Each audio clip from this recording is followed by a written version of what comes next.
নবী বলছে সুবহানাল্লাহ 100 বার পড়লে, কথাটা বোঝেন, 100 বার কেউ সুবহানাল্লাহ পড়লে 100 নবী বংশের গোলাম আজাদ করার সওয়াব। আলহামদুলিল্লাহ 100 বার পড়লে আল্লাহর নবী বলেন 100 ঘোড়া আল্লাহর রাস্তায় যুদ্ধের জন্য দান করার সওয়াব। 100 বার আল্লাহু আকবার পড়লে আল্লাহর নবী বলেন 100 উট হজ্জের মধ্যে আল্লাহর রাস্তায় কুরবানি করার সওয়াব।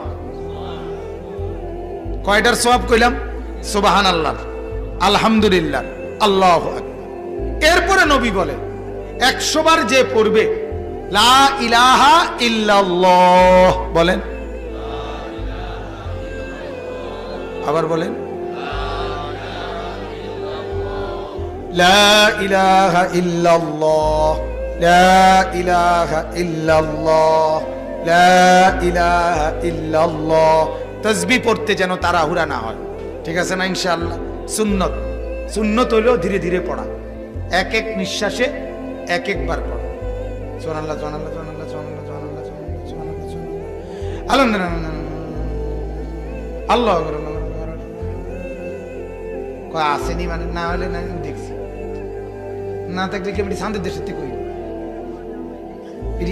ইরিনি তসবি, আপনি কর এটা তসবি? হ্যাঁ, কিতা কইছেন? এটি কিতা?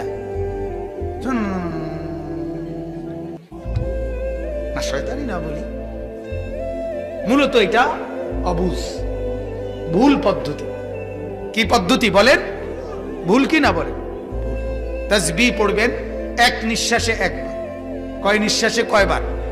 সুবহানাল্লাহ, সুবহানাল্লাহ, সুবহানাল্লাহ, সুবহানাল্লাহ, আলহামদুলিল্লাহ, আলহামদুলিল্লাহ, আলহামদুলিল্লাহ, আল্লাহু আকবার, আল্লাহু আকবার, আল্লাহু আকবার, আল্লাহু আকবার।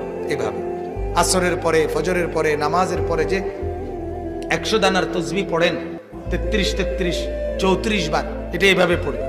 যদি বলেন হুজুর আপনার সময় কম, তাহলে আপনি পড়েন না, বাবুরা আপনি জনে কার বেশি কামিল হয়েছেন, কামি করেন। কথা বুঝেন না? আপনার যখন সময় নাই আপনি পড়লেন, আপনি যখন মরতেন না তো আপনি বাতে খান। এজন্য ধীরে ধীরে পড়া। তো বলতেছিলাম 100 বার কেউ যদি কি পড়ে লা ইলাহা ইল্লাল্লাহ, লা ইলাহা ইল্লাল্লাহ, আল্লাহর নবী বলেন আমার উম্মত 100 বার সুবহানাল্লাহর নেকি তো হিসাব করে বললাম, 100 বার আলহামদুলিল্লাহর নেকি তো বললাম,